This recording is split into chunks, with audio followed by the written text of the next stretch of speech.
Welcome to our channel, ladies and gentlemen.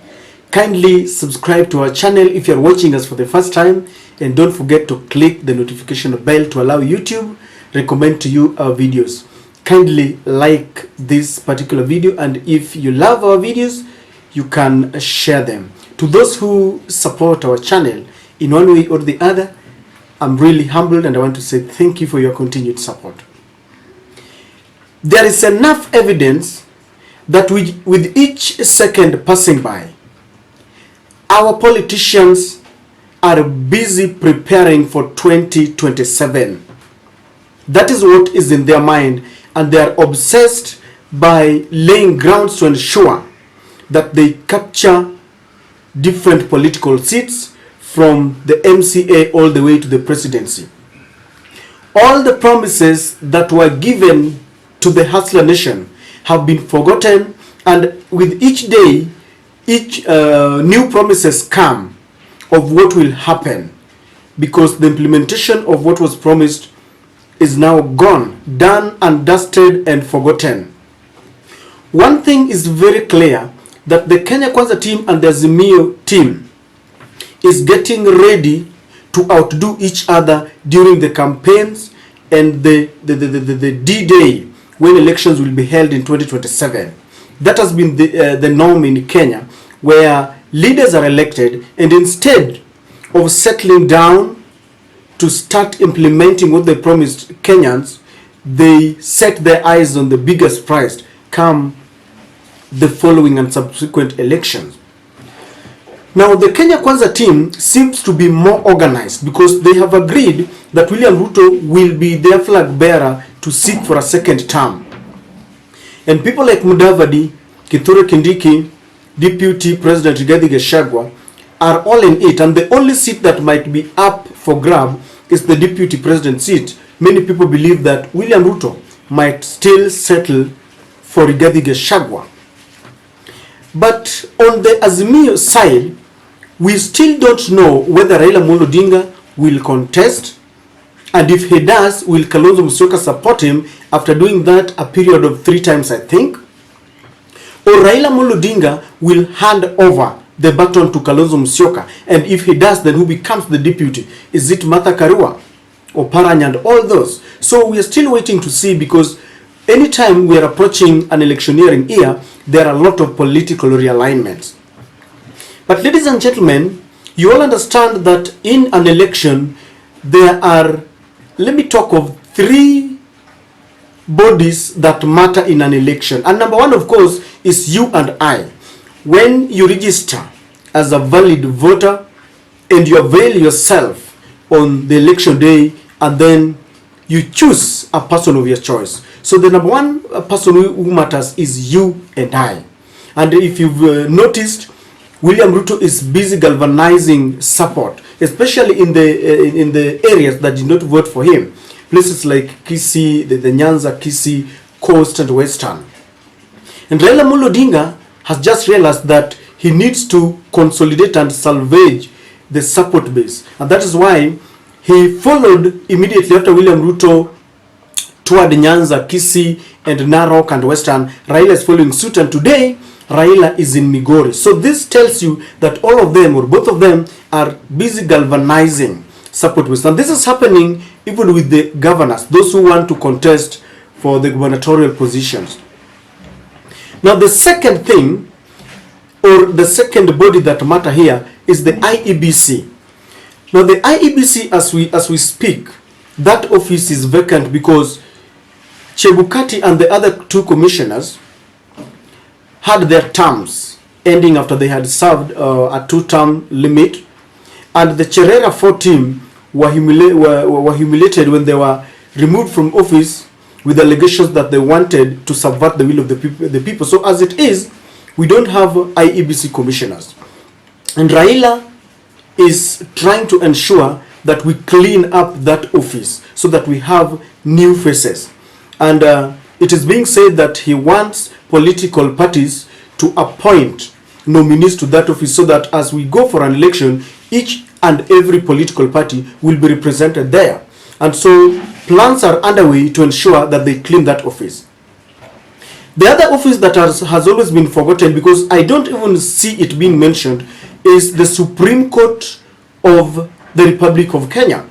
This is a very important office when it comes to the determination of a presidential election.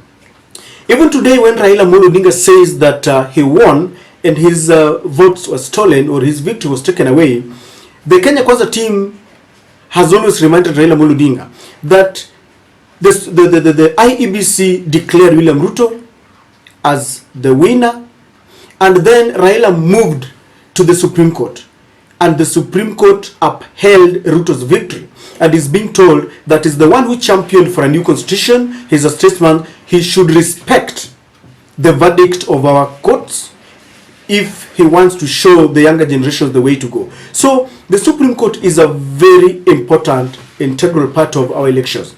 And it is that bit that I want to talk about. The hardest headache that the Raila team, the Zimmi fraternity has, is how they are going to handle the Supreme Court. Because it is very evident that since the inception of this institution, this independent office, they have never rubbed shoulders the right way with Raila Odinga. In 2013, a ruling was made under the leadership of the former Chief Justice, Willy Mutunga. It did take even 5 minutes, and they upheld the rule, the victory of Uhuru Muigai Kenyatta. Then we go to 2017, when we had the Iron Man on that seat, David Emeritus Maraga, who had the guts to nullify the victory of a sitting president, something that has never been witnessed before, especially in Africa, where the executive arm of the government will always intimidate each institution, everybody, state officers, but Maraga nullified that election. And in 2022, the Supreme Court again upheld the victory of William Samoei Ruto. Now, if you look at this body, you will realize that if Raila Odinga wants to see a clean election after cleaning the IEBC, then the Supreme Court must also be cleaned. Now, the question is, how can the Supreme Court be cleaned? That is the biggest headache that Raila has. And I will tell you why. The judges, and especially the Supreme Court President, Madam Martha Koome, was appointed in 2019. And he has to serve for a non-renewable 10 years. His first election was in her first election, or she presided over a petition last year. So she's got quite a number of years to go. Now that tells you that for Raila Odinga and his team to decide to clean this office, then they have to begin a process to remove or kick out the Supreme Court judges. And that is not very easy, and that is the essence of this analysis. Because it is said there that all those judges, and I want to really look at the Supreme Court judges and their president, Madam Martha Koome. For you to remove them from office, the article of the Constitution that deals with it says that one can be removed from the office on the grounds of incompetence, bankruptcy, inability due to perform the functions of office arising from mental or physical incapacity to mental or physical illness and gross misconduct. Now, for Raila and his team to decide to attempt to remove judges at the Supreme Court, they have to prove that they are either incapacitated due to mental or physical health, or they are unable to perform their duties, something that is not very easy today. Now, it goes further to say that the petition to the Judicial Service Commission has to be done in writing. That is, if you want to start a process of accusing and evacuating or kicking out the judges, then you have to do it to the Judicial Service Commission. And the petition to the Judicial Service Commission has to be done in writing, setting out the alleged facts constituting the grounds for the judge's removal. Judicial Service Commission shall therefore consider the petition, and if it is satisfied that the petition discloses a ground for removal of the implicated judge, it will send the petition to the president. I want you to look at how difficult it is. That, for example, Raila Amolo Odinga, through a proxy, would engineer by writing to the Judicial Service Commission, citing clearly why they want Madam Koome or some or all of the judges to be kicked out of office. Then the Judicial Service Commission will sit down, review all the accusations, and if they realize that they stand merit, the challenge is it is now taken to the president. You see, we have a government that has captured all the institutions, whether the Judicial Service Commission, whether the judiciary itself, and all the judges. So number one, how can you find a fault in Madam Martha Koome? What can you cite, for example, if you want to kick her out? Because if you write such a letter, they will dismiss it on arrival that your accusations do not meet the threshold for removing a judge. If it passes that stage, then it is taken to William Samoei Ruto. And you know what that means? William Ruto might not even, do anything. And if he decides to do something, it is said that he's got 14 days to establish a tribunal that will look into the conducts that you mentioned. I'm sure the tribunal and William Ruto will be the same thing. You saw what happened when they kicked away the Cherera 4 team.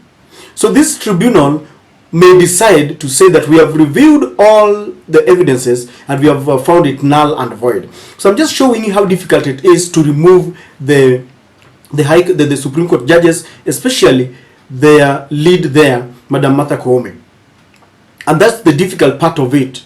So as Raila Amolo Odinga is gearing for 2027, his biggest headache is this one. Number two, this team have worked with William Ruto and they understand the game. They were there in 2022, some of them were there in 2013, people like Smoking Wanjala. So they understand the game. If they were compromised, if they have formed a friendship, they have an amicable working relationship, they know this game. And William Ruto would want to have them on the table in 2022. Why? Once they understand the game, it will be very easy. Watambiwa fanya venye mlifanya. And if you look at this Supreme Court, like I've explained in 2013, 2017, and 2022, I want us to narrow down at 2022. They ruled in favor of Sakaja, amidst all the allegation that Sakaja might not have a certificate. Sakaja is very sharp, by the way, a man of the people, but it looks like he doesn't have a certificate, but they ruled in his favor. This court gave William Ruto his win, and so they have, that is in 2022, so they have worked together, and they understand this game.